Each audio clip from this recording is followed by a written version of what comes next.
Question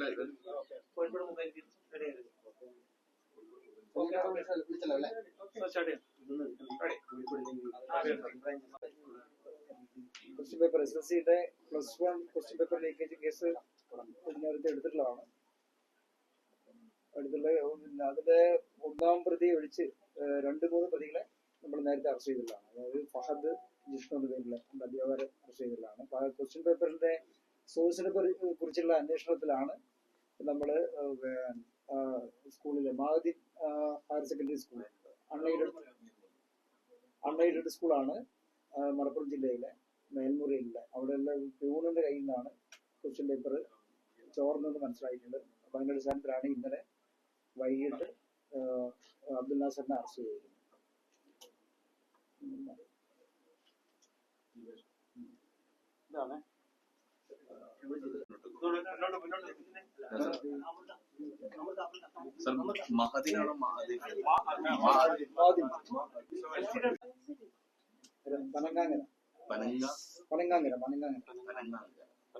Panangangara Perinthalmanna റൂട്ടിൽ, Malappuram Perinthalmanna റൂട്ടിലുള്ള Ramapuram post ഓഫീസിന് കീഴിലുള്ള സ്ഥലമാണ്.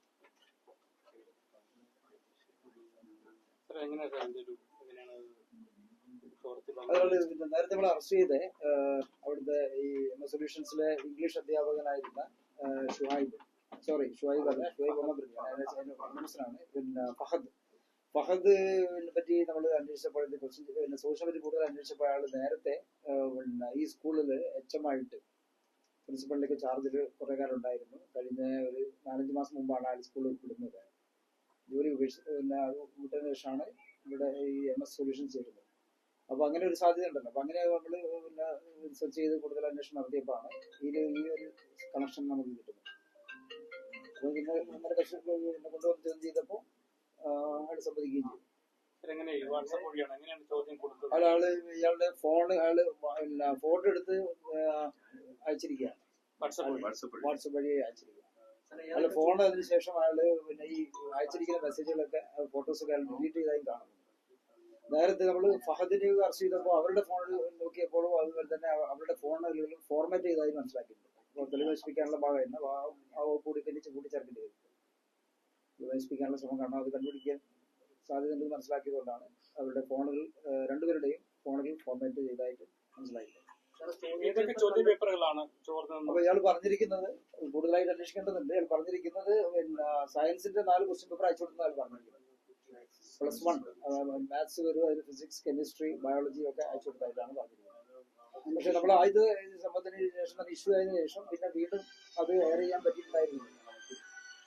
അതുകൊണ്ട് നമ്മൾ ഇവര് ആദ്യം പിന്നെ അവർ പുറത്തുവിട്ടത് പിന്നെ SSLC പ്രഡിക്ഷനിലായിട്ട് പറഞ്ഞിരിക്കുന്നത് SSLC ഇംഗ്ലീഷും +1 മാത്സും ആയിരുന്നു. പിന്നീട് അവർ സ്റ്റോപ്പ് ചെയ്യുന്നുണ്ട്. കാരണം ഇഷ്യൂ വന്നതിന് ശേഷം അവർക്ക് കൂടുതൽ അവർക്ക് എയർ ചെയ്യാൻ പറ്റിയില്ല. ഇയാൾ കൊടുത്തായിട്ട് പറഞ്ഞു. ഇംഗ്ലീഷിന്റെ കാര്യത്തിൽ കൂടുതൽ അന്വേഷിക്കേണ്ടതായിട്ടുണ്ട്. +1 കാര്യമാണ് പ്രതി ഇപ്പോൾ സംബന്ധിച്ചിരിക്കുന്നത്. മറ്റുള്ള കാര്യങ്ങൾ നമ്മൾ കൂടുതൽ കസ്റ്റഡി പുതിയ വാങ്ങും, കൂടുതൽ ചോദിക്കും. അപ്പം കൂടുതൽ കാര്യങ്ങൾ മനസ്സിലാക്കുന്നത് അല്ല, അത് ഒരു കോൺസ്പിറസി എന്തായാലും ഉണ്ടല്ലോ. സാധാരണ നടത്തിയിരിക്കുന്ന 1-ാം പ്രതിയാണല്ലോ അയാളാണ് നടത്തിയിരിക്കുന്നത്. അയാളാണ് അതിന്റെ ഫിനാൻഷ്യൽ ബെനിഫിറ്റ്സ് ഒക്കെ കിട്ടുന്നത് അയാൾക്കാണ് പ്രത്യേകിച്ച്. അപ്പൊ അതിൽ ഒരു കോൺസ്പിറസിയുള്ള കാര്യം നമുക്ക് മനസ്സിലായി. നമ്മൾ ആ സെക്ഷനൊക്കെ നമ്മൾ നേരത്തെ ഡിലീറ്റ് ചെയ്തതാണ്. നമ്മളൊരു പിന്നെ പ്രയാസം ഉണ്ടായിരുന്നത് വിദ്യാഭ്യാസ വകുപ്പുമായിട്ട് എന്തെങ്കിലും ചേരുന്നുണ്ടോ എന്നതായിരുന്നു. അതായത് നമ്മളെ ഒരു അതോറിറ്റിയിൽ നിന്ന് എങ്ങനെയാണ് വരുന്നത്. അപ്പം അങ്ങനെയാണ് ഇതിലേക്ക് എത്തിയിരിക്കുന്നത്. അപ്പം വലിയൊരു വിദ്യാഭ്യാസ വകുപ്പുമായിട്ട് ചേർന്നിട്ട് കൂടാതെ ഇതിന്റെ കാര്യങ്ങളൊന്നും മനസ്സിലാകുന്നില്ല. അവര് അതിന്റെ തലേന്നാണെന്നാണ് ഇപ്പൊ മനസ്സിലാവുന്നത്. ഇപ്പം പരിചയം പറഞ്ഞിരിക്കുന്നത് തലേന്നാണ് കൊടുത്തിരിക്കുന്നത്. നമ്മള് ഫഹദിനെ പറ്റി അത്തരം കാര്യങ്ങളൊക്കെ കൂടുതൽ അന്വേഷിക്കേണ്ടതായിട്ടുണ്ട്. ഫഹദ് ഈ റീസെന്റ് ആണ് ഈ സ്ഥാപനത്തിൽ ചേർന്നിരിക്കുന്നത്. കഴിഞ്ഞ ക്രിസ്മസ് പരീക്ഷയ്ക്കാണ് ഇപ്പൊ കൊടുക്കുന്നത്. അതെ, കഴിഞ്ഞ ക്രിസ്മസ് പരീക്ഷയാണ് നമുക്ക് കാര്യമായിട്ട് നമ്മൾ ഫോക്കസ് ചെയ്യുന്നത്. കാരണം അതിലാണ് നമുക്ക് കൂടുതൽ വ്യക്തമായ തെളിവുകൾ. ഇംഗ്ലീഷിൽ SSLC ഇംഗ്ലീഷ്, അതുപോലെ തന്നെ +1 മാത്സിലാണ് നമുക്ക് റിപ്പീറ്റഡ് ആയിട്ടുള്ള ഒരു ആർക്കും പ്രഡിക്ട് ചെയ്യാൻ പറ്റാത്ത രൂപത്തിലുണ്ട് നമുക്ക് ബോധ്യമായ കാര്യങ്ങൾ ഈ രണ്ടെണ്ണത്തിലാണ്. അതിന് തൽക്കാലം പ്രതി പിന്നെ നിഷേധിക്കുകയാണ് ചെയ്തിരിക്കുന്നത്. അപ്പൊ ആ കാര്യത്തിലൊക്കെ നമുക്ക് കൂടുതൽ അന്വേഷണം നടത്തണം. പ്രതിഫലം പ്രതിഫലം കൈപ്പറ്റി ആൾക്കാരെ കുറിച്ചുള്ള കാര്യം ഇയാൾ ഈ പ്രതി നമ്മളിപ്പോ ഇപ്പൊ അറസ്റ്റ് അവസാനം 4ാം പ്രതി ഇപ്പൊ അത്തരം കാര്യങ്ങളിൽ അയാള് സംബന്ധിച്ചിട്ടില്ല. കൂടുതൽ അന്വേഷിക്കേണ്ടതുണ്ട് ആ കാര്യത്തിൽ. കസ്റ്റഡി വാങ്ങി കൂടുതൽ ചോദിക്കേണ്ടതുണ്ട്. അപ്പൊ മാത്രമല്ല വേറെ വിധത്തിൽ നമുക്ക് അന്വേഷിക്കാൻ പറ്റുമല്ലോ. നമ്മുടെ ബാങ്ക് അവിടെ കാര്യങ്ങളും അല്ലാതെ കാര്യങ്ങളൊക്കെ ടെക്നിക്കലി ആയിട്ടുള്ള കാര്യങ്ങളൊക്കെ നോക്കണം. അതിന് വേറെ എന്തെങ്കിലും വന്നിട്ടുണ്ടോ?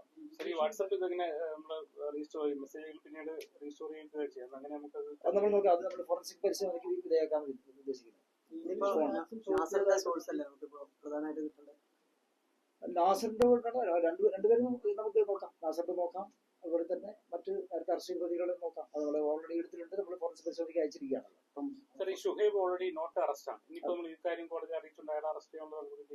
അത് ഹൈക്കോടതിയിൽ പരിഗണനയുള്ളത്. അതിന്റെ ആർഗ്യുമെന്റ് പിന്നെ ആന്റിസിപ്പേറ്ററി ബൈലിന്റെ കാര്യത്തിലുള്ള പിന്നെ ആർഗ്യുമെന്റ്സ് ഒക്കെ കോടതി കംപ്ലീറ്റ് ചെയ്തിട്ടുള്ളതാണ്.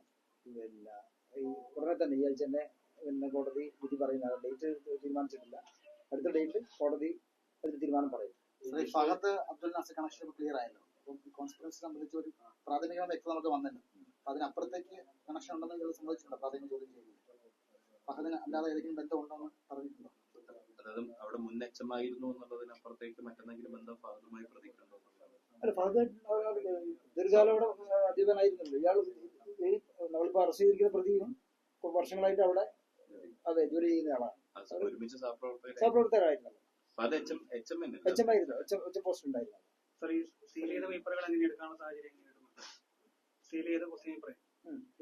അത് അങ്ങനെ നേരത്തെ സ്കൂളുകളിൽ വിതരണം ചെയ്യപ്പെടുന്നതാണല്ലോ. നേരത്തെ അവിടുത്തെ അതാണല്ലോ ലീക്കേജ്. ലീക്കേജ് എന്ന് പറയുന്നത്. അതെ അതെ അങ്ങനെ പറഞ്ഞിരിക്കുന്നത്. പുള്ളി അങ്ങനെ വീണ്ടും ആ രൂപത്തിലാണ് പറഞ്ഞിരിക്കുന്നത്. ഒരു പിന്നെ ബാക്ക് സൈഡിൽ കട്ട് ചെയ്ത് എടുത്തിട്ട് ചെയ്തിട്ട് വീണ്ടും അവിടെ വെച്ചായിട്ടൊക്കെയാണ് പുള്ളി പറഞ്ഞിരിക്കുന്നത്. സ്കൂൾ അധികൃതർക്കെതിരെ നടപടി ഉണ്ടാവോ? അത് നമ്മൾ പരിശോധിക്കണം. എന്തെങ്കിലും കാരണങ്ങളുണ്ടോ, നമ്മൾ പിന്നെ എന്താണ് ഒരു അവരറിഞ്ഞുകൊണ്ടാണോ, കൂടുതൽ ആളുകൾക്ക് പങ്കുണ്ടോ, അവരൊന്നും സ്കൂൾ അധികൃതർ അറിയാതെ ഇയാൾ ചെയ്തിരിക്കുന്നതാണ് ഇയാളിപ്പം പറഞ്ഞിരിക്കുന്നത്. കൂടുതലായിട്ട് ആ കാര്യത്തിൽ അന്വേഷിക്കേണ്ടത്. ജിഷ്ണു ഈ രീതിയിൽ എന്തെങ്കിലും ബന്ധം പറയുന്നുണ്ടോ? ജിഷ്ണു അറിഞ്ഞിരുന്നു ഇങ്ങനെ ചോർന്ന് വന്ന ക്വസ്റ്റൻ ആണ് താൻ അവതരിപ്പിക്കുന്ന ജിഷ്ണു ആ കാര്യങ്ങളിൽ കൂടെ അന്വേഷിക്കണം. കാരണം അതിപ്പോ ലേറ്റസ്റ്റ് ആയിട്ട് ഇയാളെ അറസ്റ്റ് ചെയ്യുമ്പോഴാണല്ലോ ആ കാര്യങ്ങൾ കൂടുതലായി വരുന്നത്. നമ്മൾ നേരത്തെ ഒരു പ്രശ്നത്തിലേക്ക് പിന്നെ അവരെ അറസ്റ്റ് ചെയ്തിട്ടുള്ളത്, അവരാണ് ഇത് പുറത്തു വിട്ടിരിക്കുന്നത്, മനസ്സിലായി. പക്ഷെ അത് അവർക്ക് വന്ന റൂട്ടിലേക്ക് നമ്മൾ ബുദ്ധിമുട്ടുണ്ടായിരുന്നത്. അതെങ്ങനെയാ വന്നുന്നുണ്ട്. അപ്പൊ ആ ഒരു സ്റ്റെപ്പ് നമുക്ക് എടുക്കാൻ പറ്റി. ഇനി കൂടുതൽ നമുക്ക് ആ ഭാഗത്തേക്ക് അന്വേഷണം നടത്തേണ്ടതുണ്ട്. ഇയാള് കഴിഞ്ഞ വർഷവും പിന്നെ പ്രതിക്ക് കൊടുത്തായി പറഞ്ഞിട്ടുണ്ട്. അയാള് ട്യൂഷൻ സെന്റർ നടത്തുന്നുണ്ട്. അതിനു വേണ്ടിയായിരുന്നു. പക്ഷെ ഇതുപോലെയുള്ളൊരു യൂട്യൂബിൽ കൂടി പബ്ലിഷ് ചെയ്യുന്ന ഒരു രീതി നേരത്തെ ഉണ്ടായിരുന്നില്ല. അപ്പോൾ സ്കൂളുകളിലൊക്കെ നേരത്തെ ക്വസ്റ്റ്യൻ പേപ്പർ എത്തുന്ന ഒരു രീതിയുണ്ട്. അതിന്റെ ഒരു സെക്യൂരിറ്റി സേഫ്റ്റി എന്ന് പറയുന്നത് സ്കൂൾ അധികൃതർ ഉറപ്പുവരുത്തേണ്ട കാര്യമാണ്. അപ്പം സ്കൂള് ഇയാൾ ഇവിടെ നിലയ്ക്ക് ആക്കി ആക്സസ് ഉണ്ട്. അപ്പൊ ആ നിലയ്ക്ക് ഇയാള് അത് ദുരുപയോഗം ചെയ്ത് കൊടുത്തായിട്ടാണ് മനസ്സിലാവുന്നത്. ഫഹദിന് ഉണ്ടായിരുന്നു, നേരത്തെ ഉണ്ടായിരുന്നു. കഴിഞ്ഞ പ്രാവശ്യം കൊടുത്തതായി പറഞ്ഞോ. പിന്നെ അത് പബ്ലിഷ് ചെയ്ത് വന്നോ നമുക്ക് അറിയില്ല. പറഞ്ഞത് ചോദ്യം ചെയ്തപ്പോ പറഞ്ഞിട്ടുണ്ട്. കഴിഞ്ഞ വർഷവും ഇങ്ങനെ കൊടുത്തതായിട്ട് അയാള് പറഞ്ഞിട്ടുണ്ട്. കുറച്ച് വർഷമായി അയാള്. എത്ര വർഷം?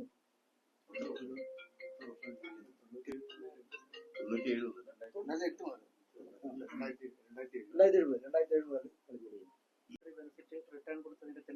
അല്ല അതെ പറഞ്ഞത്. നമുക്ക് ഇതുവരെ കിട്ടിയിട്ടില്ല. നമ്മൾ നോക്കുന്ന ആള് ഇപ്പൊ മറ്റ് സബ്ജക്റ്റുകൾ അത് പക്ഷെ അത് അപ്പോഴേക്ക് MS സൊല്യൂഷന്റെ ഈ പ്രശ്നം വന്നുകൊണ്ട് അവർ പിന്നെ സ്റ്റോപ്പ് ചെയ്യേണ്ടി വന്നല്ലോ. വലിയ പിന്നെ പ്രശ്നമാവുകയും വിദ്യാർത്ഥി സംഘടനകളുടെ സമരം ആരംഭിക്കുകയും ചെയ്തപ്പോ പിന്നീട് പിന്നെ നിർത്തിവെച്ചല്ലോ. ഫിസിക്സ്, കെമിസ്ട്രി, ബയോളജി കൊടുത്തായിട്ട്. അപ്പൊ സയൻസ് സബ്ജക്ട്, കാരണം ഇവര് കോൺസെൻട്രേറ്റ് ചെയ്യുന്നത് സയൻസ് സബ്ജക്റ്റിലാണ്. പിന്നെ +1 +2 ഉണ്ടോ? +1 പറഞ്ഞിരിക്കുന്നത്. +1 നമുക്ക് ചോർത്തൽ സംഭവിച്ചതായും അഡിക്ഷൻ വന്നതായിട്ടും പറഞ്ഞിരിക്കുന്നത്.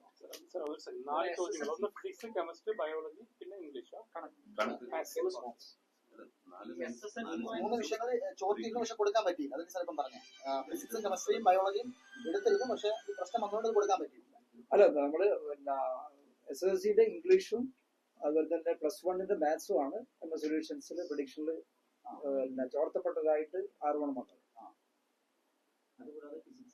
കെമിസ്ട്രി ബയോളജി എടുത്തിരുന്നു അല്ലെ? എടുത്തിരുന്നതാണ് പ്രതി പറഞ്ഞിരിക്കുന്നത്. അതിൽ ഇംഗ്ലീഷും മാത്സും ഇയാൾ സമ്മതിച്ചിട്ടില്ല. അല്ല, ഇംഗ്ലീഷ് 10ാം ക്ലാസ്സിന്റെ. ഓക്കെ,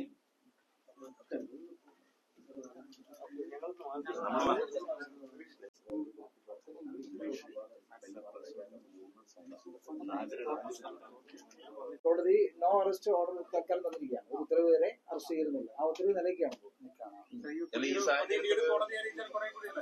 പുതിയ റിപ്പോർട്ട് കൊടുക്കല്ലേ ഹൈക്കോടതിക്ക്? അത് കൊടുത്തുകൊണ്ടിരിക്കുന്നത് ഒരു 5 പ്രാവശ്യമെങ്കിലും മാറ്റി വെച്ചു കോടതി. നാസർ അറസ്റ്റിലായത് സംബന്ധിച്ച് ഇനിയിപ്പോ ഷുഹൈബിന്റെ അറസ്റ്റ് അനിവാര്യമാണെന്നാണ് അത് ചോദിച്ചാൽ കൊടുക്കും നമ്മൾ. അത് ഇതിൽ അത്ര കണക്റ്റഡ് അല്ല. അത് അയാളെ അറസ്റ്റിനെ സംബന്ധിച്ച കാര്യമാണ്. ഒറ്റ കാര്യം പറഞ്ഞു തന്നെയാണ്. ഇപ്പൊ കഴിഞ്ഞ വർഷമുള്ള ക്രിസ്മസ് പരീക്ഷയ്ക്ക് അത് നമുക്ക് അത്ര ഇതുവരെ അന്വേഷണത്തിൽ ക്ലിയർ ആയിട്ടില്ല. കൂടുതൽ അന്വേഷിക്കേണ്ടതുണ്ട്, നോക്കണം. നിലവിൽ കഴിഞ്ഞ വർഷത്തെയാണ്. അതെ, നമ്മൾ അതിലാണ് ക്ലിയർ കട്ടായിട്ട് നമുക്ക് തെളിവ് സഹിതം തെളിവ് സഹിതമല്ല, അത് പ്രിഡിക്ട് ചെയ്യാൻ പറ്റാത്തതാണെന്നും ക്ലിയർ കട്ടായിട്ട് അത് ചോർത്തപ്പെട്ടതാണെന്നുള്ള മറ്റു ആരോപണങ്ങൾ നിലനിൽക്കുകയാണ്. അത് കൂടുതൽ നേരത്തെ ചോദിച്ചപ്പോൾ ചോർത്തി നൽകിയെന്ന് സാർ പറഞ്ഞില്ല. അത് കഴിഞ്ഞ വർഷത്തെ അതിന്റെ മുന്നത്തെ വർഷങ്ങളിലെ പരീക്ഷയുടെ അല്ല, അത് പിന്നെ അങ്ങനെ ഒരു പബ്ലിഷ് ചെയ്യണമുണ്ടല്ലോ. ഈ വർഷത്തെ കൂടുതൽ ഇമ്പോർട്ടൻസ് നൽകിയെന്ന് പറയുന്നു. ഇതിൽ ഈ വർഷം ഇത് പബ്ലിഷ് ചെയ്യപ്പെടുന്ന കാര്യമായിരുന്നു. കാരണം അതൊരു യൂട്യൂബ് ചാനൽ വരുമ്പോൾ എല്ലാവർക്കും പിന്നെ ആക്സസിബിൾ ആവുമല്ലോ. അത് വലിയൊരു ഓഡിയൻസിലേക്ക് പോയല്ലോ. അത് ഏതെങ്കിലും ഒരു സ്ഥലത്ത് മാത്രം, ഒരു ട്യൂഷൻ സെന്റർ മാത്രമാണ് ചിലപ്പോൾ പുറത്ത് പബ്ലിസിറ്റി കിട്ടിക്കൊള്ളുന്നില്ല. അതിനെ കൂടുതൽ അന്വേഷിക്കേണ്ടത്. അല്ല, ഈ നാസറിന്റെ കാര്യങ്ങൾ പിന്നെ ഫഹദിന് പോയതായിട്ടാണ് ഇതുവരെ അന്വേഷണം മനസ്സിലായത്. ഈ ഫഹദിന്റെ റെമുനറേഷൻ സംബന്ധിച്ച കാര്യം സൊല്യൂഷൻ എത്ര വിസ കൊടുത്തത് അതിനെപ്പറ്റി അറിയോ? മീൻസ് കൂടുതൽ തുകയുണ്ടോ ഇല്ലയോ എന്നുള്ളത്. ഈ കണക്ഷൻ ഈ ക്യൂറുമായിട്ട് കണക്ഷൻ നേരത്തെ ഉണ്ട്, ചോദ്യപേപ്പർ ചോർത്തി കിട്ടാൻ സാധ്യതയുണ്ട് എന്നതിന്റെ അടിസ്ഥാനത്തിലാണോ ഇയാളെ കൊണ്ട് റിക്രൂട്ട് ചെയ്യുന്നത് എന്ന സംശയം കൂടുതൽ കണ്ടെങ്കിൽ അന്വേഷിക്കാൻ മനസ്സിലാക്കേണ്ടതുണ്ട്. കാരണം അയാൾ നമ്മുടെ റീസെന്റ് ജോയിൻ ചെയ്ത ആളാണ്. മാത്രമല്ല, ഈ സംഭവം കഴിഞ്ഞ ഉടനെ തന്നെ കേസൊക്കെ ആയിട്ട് അവർ പോയി പോകുന്ന സംഗതിയൊക്കെ ഉണ്ടായല്ലോ. അപ്പൊ ആ കാര്യങ്ങളൊക്കെ റിട്ടയർ ചെയ്ത് പോയ ആളല്ല, നമ്മുടെ ജോലി ചെറുപ്പക്കാരല്ലേ. അപ്പൊ ഞാൻ HM ആക്കി. അത് അൺഎയ്ഡഡ് സ്കൂളാണ്. സീനിയോറിറ്റിക്കൊന്നും വലിയ ഇമ്പോർട്ടൻസ് ഇല്ലല്ലോ. ഓക്കെ.